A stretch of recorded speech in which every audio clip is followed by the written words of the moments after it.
I am back from vacation and ready to share some comic book hauls. Let's go!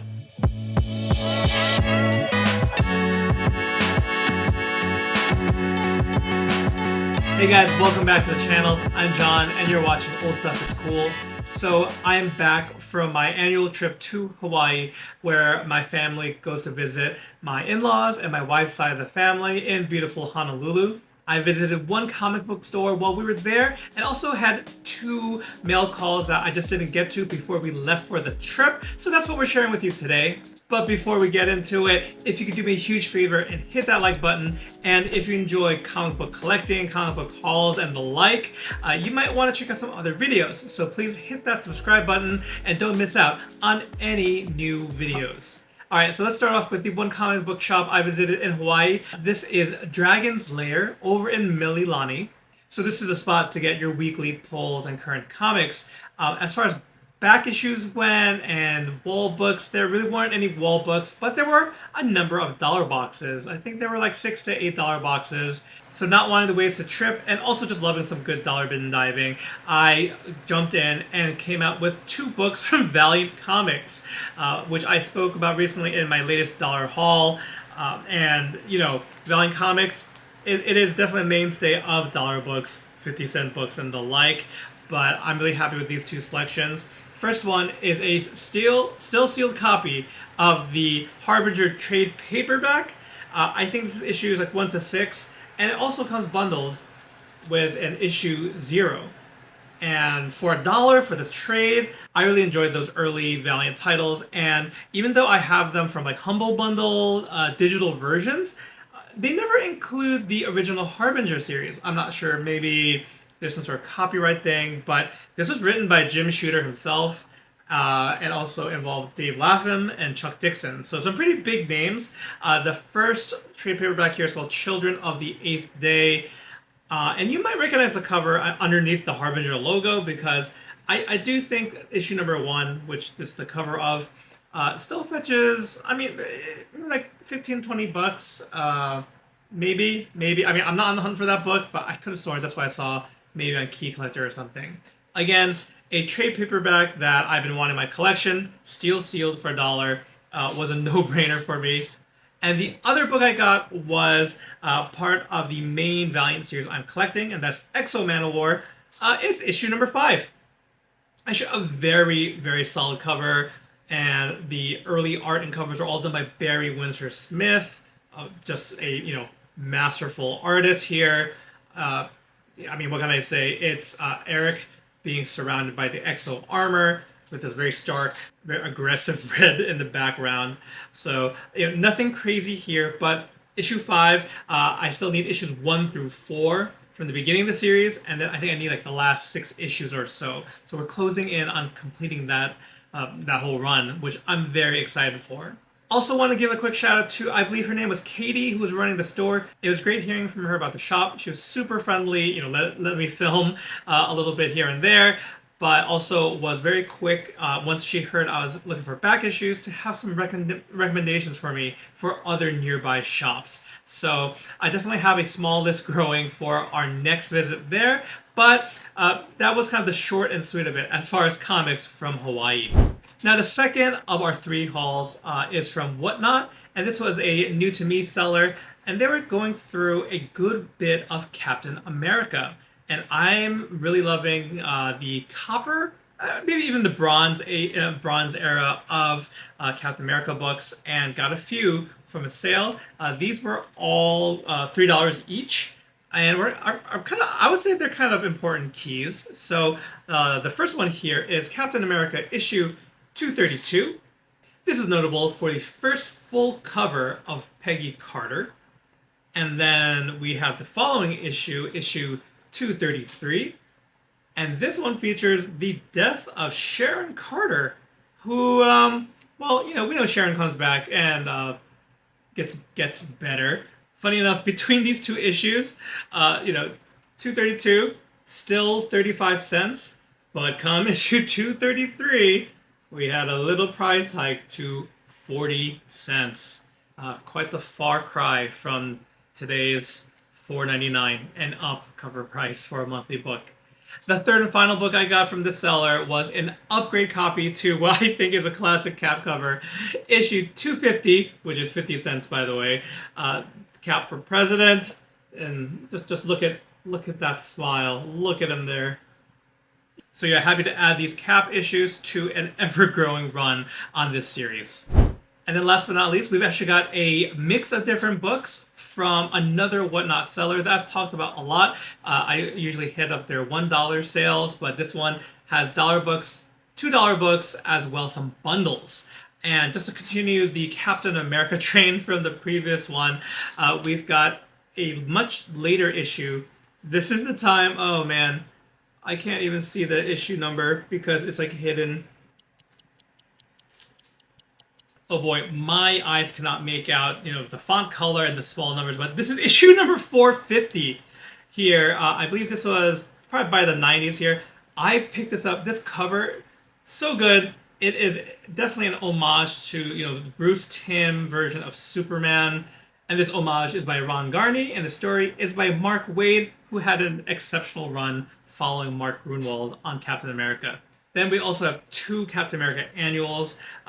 These were $1 each, as was the previous book. This one is annual number 9, which features Iron Man. And then we also have annual 10, which has a wonderful cover by Al Milgrom. Guys, it's so hot in here. I said Al Milgrom for the cover when I meant Mike Mignola of Hellboy fame. It's been really hot and humid in Boston, and it's coming down now, but it's still quite hot with the lights and everything in my office, so apologies. So always cool seeing him draw Cap and other bright colored superheroes. And to round out the dollar books, we have some Batman, and this is the 3 parts of The Many Deaths of Batman. First we got issue 433. And the story is by John Byrne with art by Jim Aparo, which I think is one of my favorite classic Batman artists. Issue number 434. Just look at that morgue full of Batman wannabe clones. And then the last part of the story, issue 435, right there. So always nice to add some Batman. I know I don't have a lot of DC in my videos, but when I do, it's usually Bats. And then moving on to the $2 books, well, we got one more DC. This one, yeah. This one, I think for $2 was a good grab. A still sealed copy of Superman number 75, The Death of Superman. I had a copy from my childhood that a family friend, an auntie, had picked up for me, who worked in Manhattan. Really kind, generous gift at a time where people were going crazy for this issue, and I did not have an LCS yet. It was very early in my comic journey. The chance to pick up a sealed copy, I mean, I know, I'm not putting my kids through college with this book, but this is my entry point into the Superman mythos. I think it's why I have a soft spot for Doomsday as a villain. So yeah, happy to add that to my kind of small Superman collection. Oh, and look, we've got some more Captain America, issue 257 here. Awesome cover by Al Milgrom with Cap and the Hulk. I love me some Savage Purple Pan Hulk from the Copper and Bronze Age, and whenever I see him on the cover in that style, especially like when he's a guest star in another comic, it just tickles me. I also picked up a random issue of Fantastic Four 194. That's just a title where when there's an interesting issue for $1 or $2, I'm probably gonna pick it up, especially the early ones, 200 and below. Then I've got a few issues, and guys, I've gone back and forth on how much I want to collect this series, but I think just as a long-term goal, I'm collecting Marvel 2-in-1. Whereas before, I think I would just want to complete certain sections of the book. I've come across Marvel 2-in-1 enough for a decent price, where I think I'm just going to go for the run with no rush to finish it. It's just something fun to keep an eye out for. So I've got 2 low-grade copies of the single-digit books. We got Marvel 2-in-1 issue number 3. This one features Daredevil. Yes, it's dinged up, but still, it's fully intact, and that's okay by me. Then we have Thing and Ghost Rider with Marvel 2-in-1 number 8. Ghost Rider is the belle of the ball right now, with Ryan Gosling and the new Ghost Rider movie announced at San Diego Comic-Con to come out in 2027. Ghost Rider's just always been a cool character, cool design, and I quite enjoy his interactions. This is the Johnny Blaze version, of course. I enjoy his interactions with Ben Grimm. And then we've got finally issue number 34, The Thing and Nighthawk. This one's not low grade, but it's definitely not high grade. It's somewhere like a mid low grade, which is fine. I mean, these when they're like $1 or $2, that's totally a great price point for me to collect these. And then the final $2 comic actually is quite a surprise. It's an upgrade to an issue of Uncanny X-Men. This I was not expecting, but my copy of issue 173 has quite a number of spine ticks. Very easy to have, especially on a black cover. And I believe this is the first issue of Mohawk Storm. Great cover here by Paul Smith, who had a short but exceptional run on Uncanny X-Men. These were the early days of Rogue on the team as well. So really happy to find an upgrade copy. I mean, it's not a high grade copy, but still better than what I had. And now the remaining books I have for you are 2 miniseries that I got in full. First one is a very popular X-Men character. I think especially with her prominence in I believe like Marvel Rivals, and she's just been featured. I think she's just kind of heavily featured in the X-Men titles as of late. In particular, Jed McKay's X-Men title, and that is the character of Magik, Illyana Rasputin. Technically, this series is called Storm and Illyana Magik. I was able to grab this whole miniseries for just $7. Issue number 1 features the origin of Illyana. Issue number 2. Issue number 3.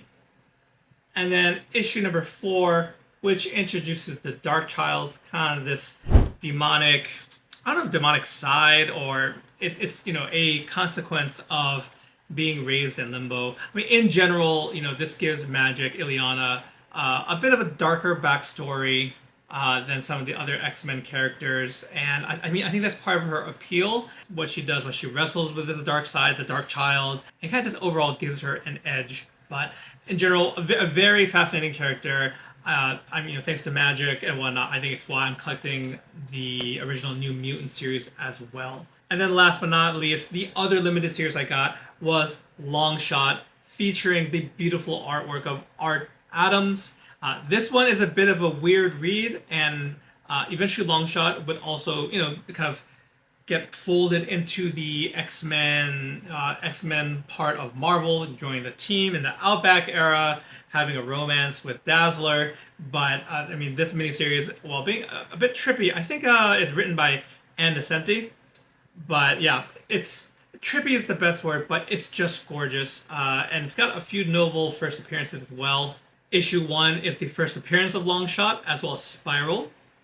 Then we have issue number 2, which is the first appearance of Ricochet Rita, which through some time travel shenanigans will become Spiral. Then issue 3, which features the first appearance of the villainous Mojo, who I think when written with a little bit of fourth wall breaking, humor, parody of like TV execs, corporate heads and whatnot, can be a very interesting character. I mean, he's super gross, but the way the character design, that's the way we're supposed to feel. So I do find him an interesting villain with a good writer.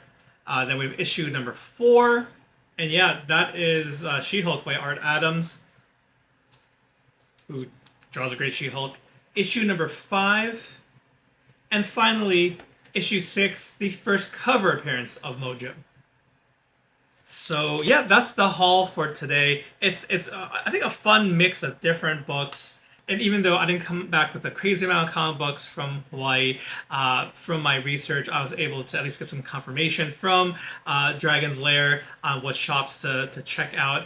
The sad thing too, I didn't mention was I think still only 35 cents. Had gone to Hawaii just a year or so ago and had featured I think 3 or 4 different stores. Unfortunately, two of them I think have since closed down for good. And there's one other store which I was really excited about, but they have really limited hours. But yeah, those are all the books.